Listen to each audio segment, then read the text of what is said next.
On the 3rd of March, Sarah Everard was walking home from her friend's house in Clapham Hill, South London, at around 9 PM.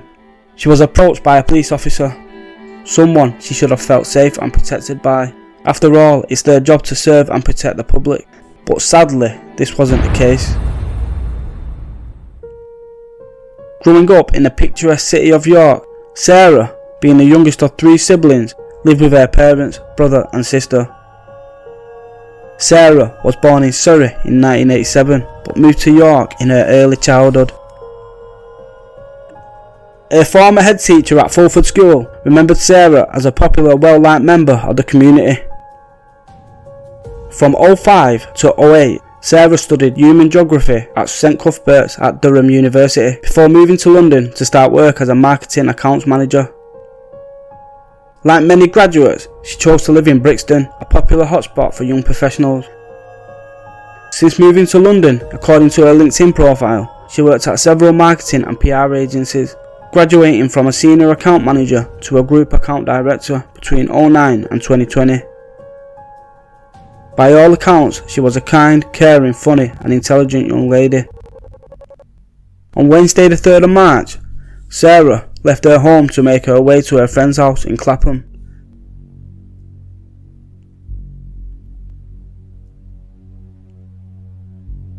She stopped by Sainsbury's supermarket located in Brixton Hill to purchase some wine.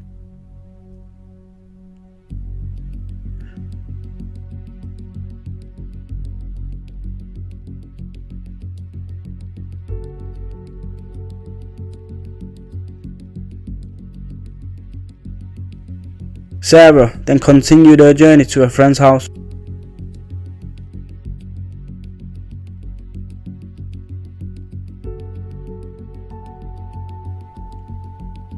After this, at around 9 PM, she leaves her friends and makes her way back home.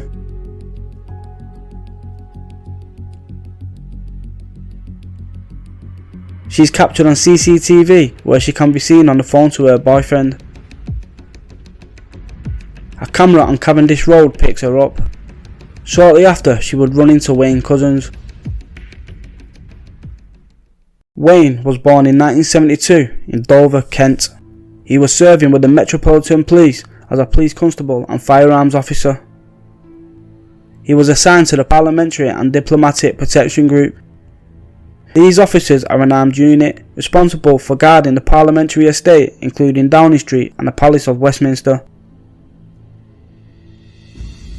Earlier that day, on the 3rd of March, Couzens was captured on CCTV at Enterprise Rent-A-Car. He rents out Vauxhall Crossland. Yes, I am.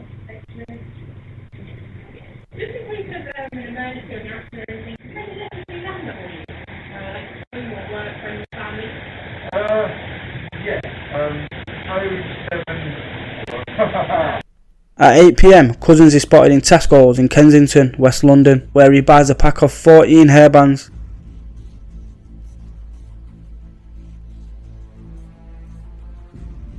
He leaves Tesco's to get back into his hire car at around 9:32 PM. He's picked up on Cavendish Road, the same road Sarah was seen.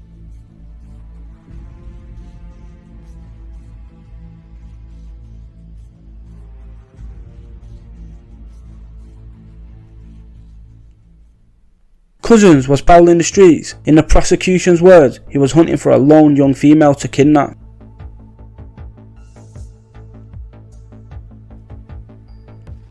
Couzens pulls up on Poinders Road and stops Sarah.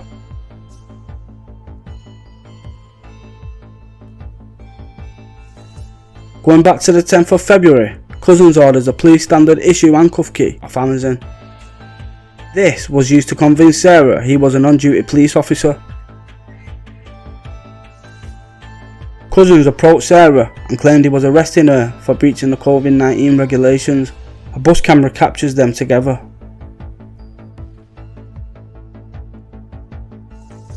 He handcuffs Sarah in a false arrest and puts her into the back of his car as seen.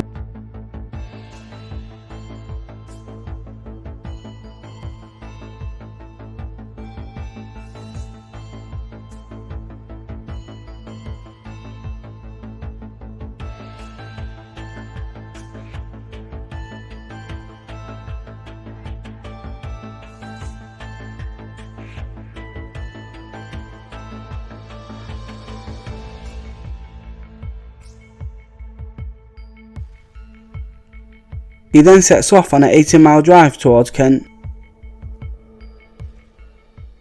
At around 11:43 PM, CCTV, which hasn't been released to the press, catches them on North Military Road, where Couzens transfers Sarah to his own car.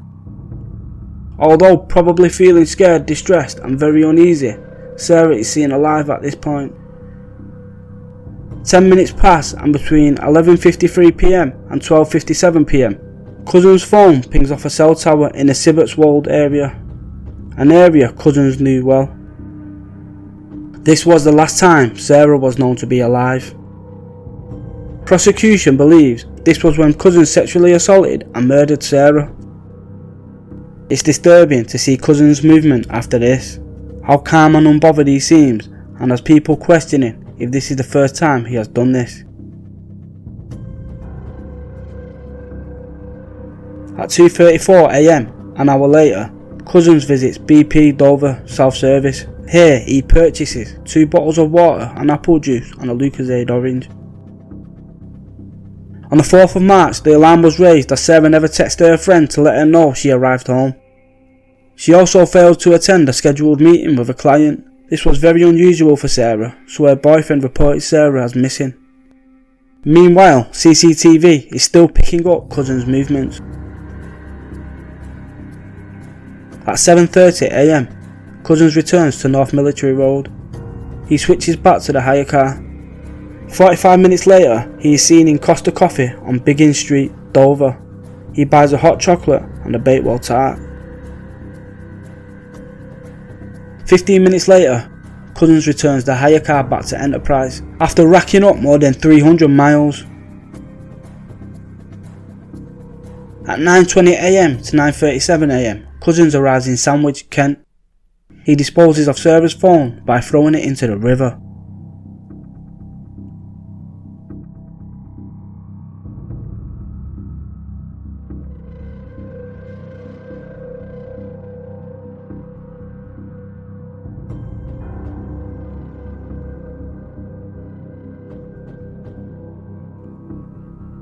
Another 2 hours pass. Couzens is captured on CCTV at a BP station at Whitfield Services. Here he purchases an empty green petrol can. He fills it with 5.8 litres of petrol. Sickeningly, he uses this to burn Sarah's body, an horrendous act to an innocent woman. Couzens then fills his car, buys a latte and then heads to a drive-thru at McDonald's to purchase a meal.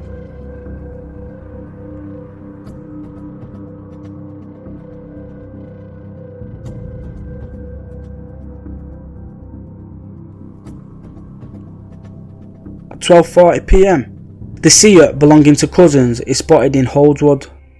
Also spotted here is a fire consistent with the location where Sarah's body was burnt. Lambeth police had become increasingly concerned. They issued an image of Sarah to the public, asking them to spread the word.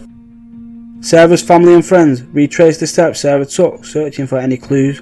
They also distributed flyers and posters, desperate for Sarah's return. Volunteers from London Search and Rescue joined specialist officers in carrying out searches. Strangely, in the early afternoon, Couzens calls the vet to make an appointment for his dog. He claimed his dog was suffering from separation anxiety and would benefit from medication. If I could book my dog in for the vet so I can have a discussion about issues, please. It's Couzens, Couzens.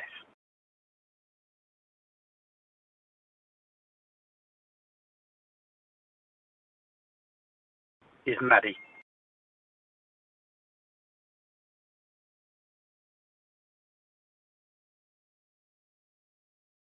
That's the one.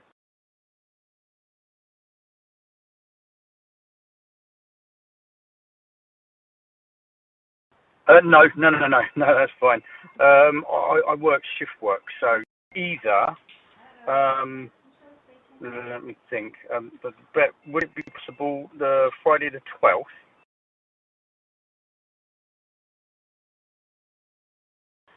Sometime after 3:30? That would be brilliant.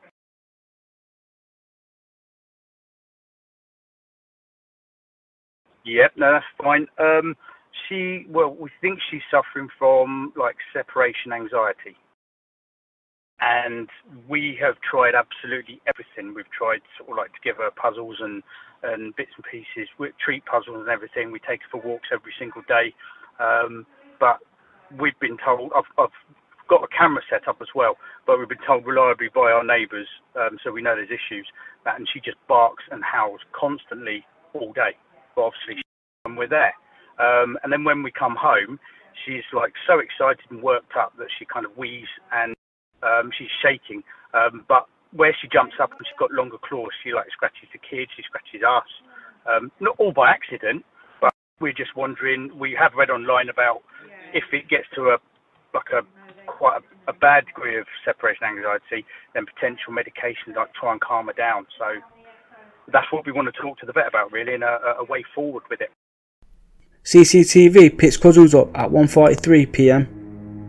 He enters B&Q in the Honeywood Park industrial estate in Dover. He purchases two 220 litre builder's bags.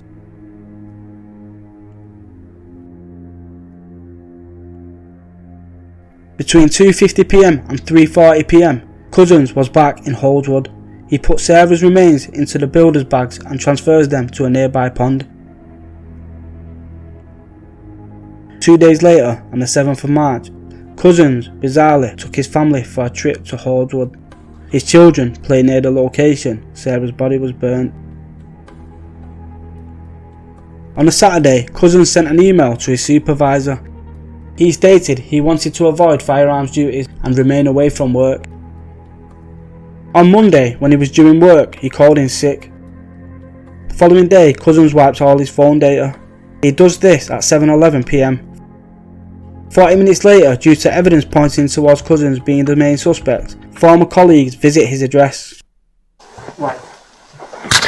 My name's... Can I take this off? No. Is that alright? Yeah? Are you like my 9 stuff? No. You sure? Yeah. Right. It's just going to be easier to talk to you. Yeah. With what we're talking about. Okay? So, my name's Dick. I'm to take this is Aaron. Aaron Kerr. She's also and Marcus Sales. Okay? So, we're here to talk to you about Sarah. I'm going to show you a picture. Do you know Sarah? I don't know. Okay. Sarah went missing. I'll show you some pictures of her on the day. Okay. Sarah went missing on Wednesday, and her parents obviously and her family are really worried about her now. The inquiry that's been conducted so far has led us to come and speak to you about it and to see what we know about Sarah. Okay. So, would you like to? Do you know where Sarah is? No. Right. Okay. Do you know anything about what happened to her? I know that she went missing up in London somewhere. About a week ago or so. Just from what I've got on the news. Okay. Have you ever personally met her? No, not personally, no. Have you had any interactions with her at all? No, why would I have personal interactions with her? Well, it's very difficult because I can't go into a lot of the evidence because obviously that would require, that's not part of what an urgent interview is, okay? This interview is just about trying to find her. Sure. She's been missing for a while now. I'm sat in handcuffs and asking me what I know her, so you must have something to say that I know her. Well, as I said, you've been arrested on suspicion of kidnap, and we believe that you've been involved in her disappearance and taking her away from her family. Okay. So we are trying to find her. Obviously, everybody is very worried about her. She's got, parents. She's got, she's got siblings. She's got a boyfriend. There's a lot of people that care about her. Sure. If you've seen her on the news, the number of people that are reaching out about her. Sure. Out there looking for her every day, and she's missing. And our primary job here is to find her and to try and find her safe and well. Okay. Now, we believe that you know something about where she is, and that's why we're here, to look for her and to try and find her, and that's why we're talking to you now, is to try and get you to have a good think about it and tell us anything you can about whether or not we're to find her. Okay. Well, I am in financial, and I've been lent on by, I don't know who they are. They're a group, a gang, whatever.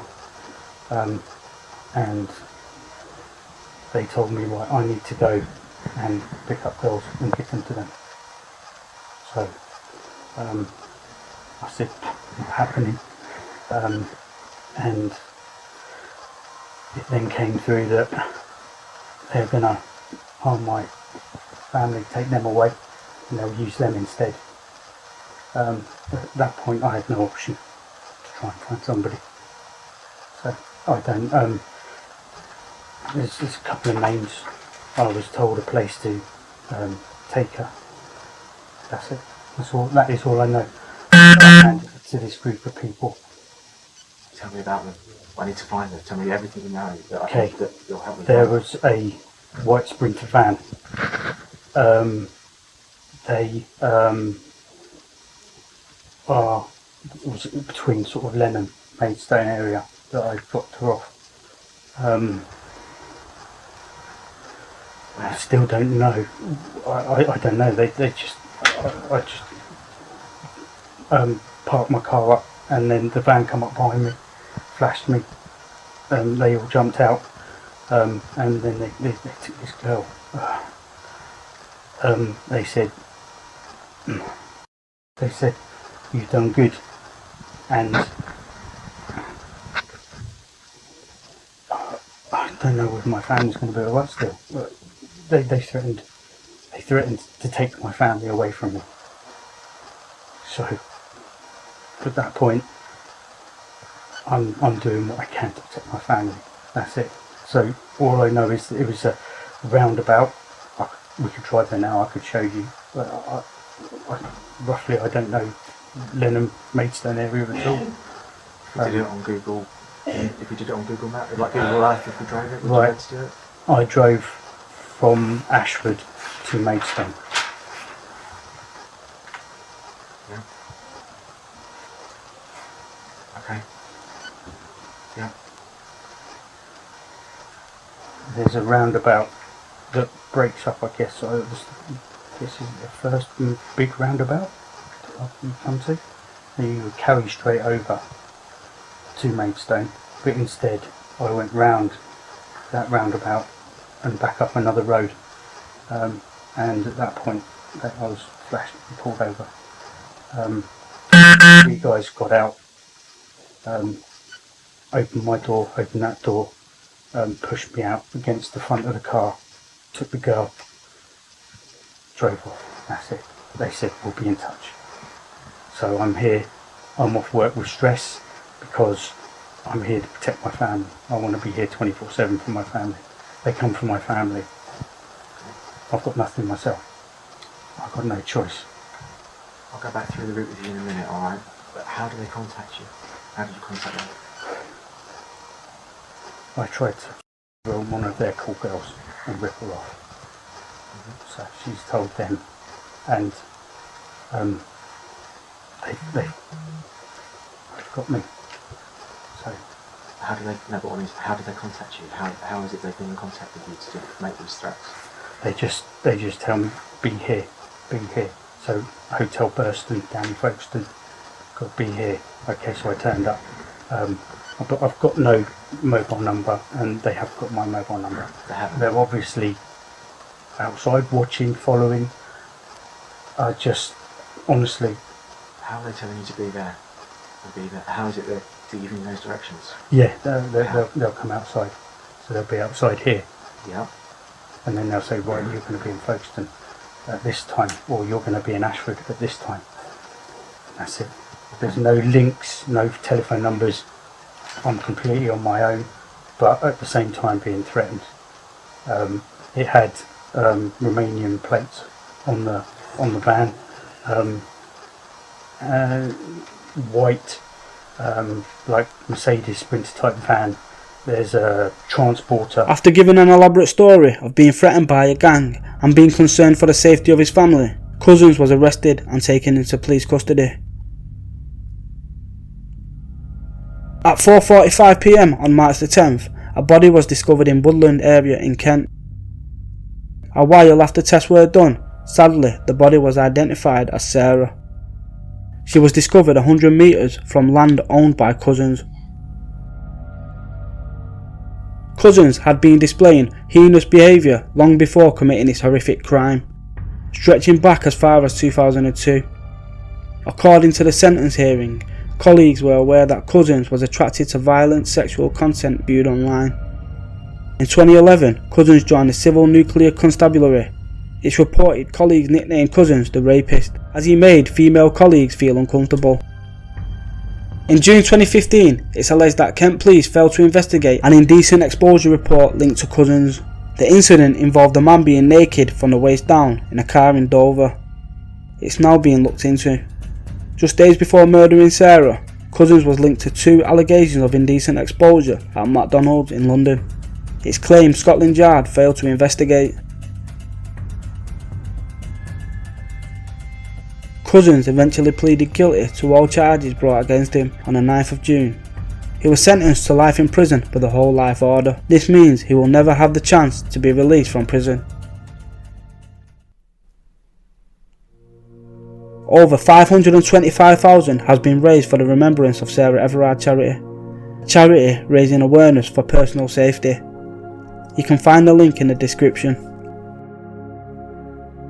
A young, caring, kind, bright and beautiful woman lost her life, but will be remembered forever. Rest in peace, Sarah Everard.